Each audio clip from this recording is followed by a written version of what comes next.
Kamis 12 Juni 2025 telah dilakukan aksi tolak dan tutup perusahaan tambang nikel PT GAG Nikel anak perusahaan Aneka Tambang atau Antam sebagai badan usaha milik negara BUMN yang beroperasi mengkompletasi tambang nikel di wilayah tanah adat di Raja Ampat. Solidaritas Rakyat dan Mahasiswa Papua menuntut cabut izin tambang nikel di Raja Ampat dan hentikan investasi di seluruh tanah Papua yang tergabung dalam Aliansi Mahasiswa Pemuda Papua Barat Daya sekota Jayapura, OKP, LSM, BM, MPM se-Jayapura melakukan aksi demo damai selamatkan Raja Ampat, cabut UI PT GAG Nikel, tolak investasi dan teritori Papua menghancurkan alam.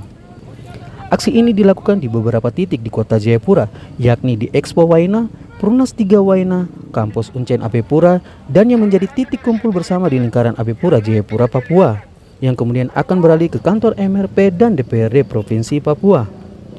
Sejak berdirinya bangsa Indonesia 17 Agustus 1945, kontroversi mengenai masa depan Papua atau dalam bingkai NKRI diperdebatkan oleh para pendiri negara Indonesia. Namun dalam mendominasi sumber daya alam Papua, maka Papua tegas dipertahankan oleh NKRI.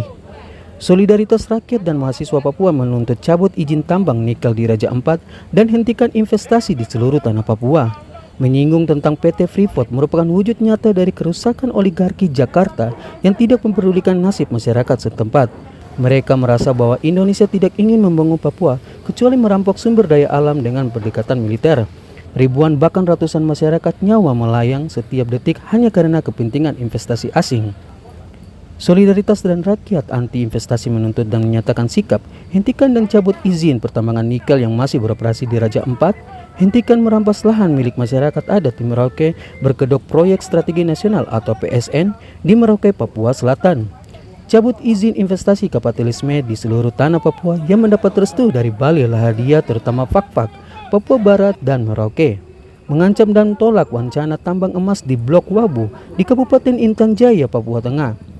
Tarik militer organik dan non-organik dari seluruh tanah Papua. Hentikan operasi militer Indonesia terhadap masyarakat sipil terutama di Intan Jaya, Yahukimo, Nduga, Pegunungan Bintang, dan Puncak. Segera adili serta pecat 4 pelaku anggota BRIMOB penembak Tobias Silak di Yahukimo. Segera ungkap pelaku yang melempar bom molotov di kantor Jubi dan berikan hak menentu nasib sendiri sebagai solusi demokrasi. Terbaung dalam solidaritas dan rakyat anti investasi menuntut dan menyatakan sikap bahwa hentikan dan cabut izin pertambangan nikel yang masih beroperasi di Raja Ampat. Hentikan merampas lahan milik masyarakat adat di Merauke, berkedok proyek strategi nasional PSN di Merauke, Papua Selatan. 3. Cabut izin investasi kapitalisme di seluruh tanah Papua yang mendapat restu daripada Bali Lahadia terutama Fakfak, Papua Barat Daya dan Merauke. 4. Mengancam dan tolak wacana tambang emas di Blok Wabu di Kabupaten Intan Jaya, Papua Tengah. 5. Tarik militer organik dan non-organik dari seluruh tanah Papua. 6. Hentikan operasi militer Indonesia terhadap masyarakat sipil terutama di Intan Jaya, Yahukimo, Nduga, Pegunungan Bintang, Maibrat dan Puncak Jaya. 7. Segera adili serta pecat 4 pelaku anggota BRIMOB penembak Tobias Silak di Yahukimo pada tanggal 20 Agustus 2024. 8. Segera ungkap pelaku melanggar bom molotov di kantor Jubi pada 16 Oktober 2024. 9. Berikan hak penentuan nasib sendiri sebagai solusi demokratik. Dari Jayapura, Papua, Sangre Morikorowa, Jaya TV mengabarkan.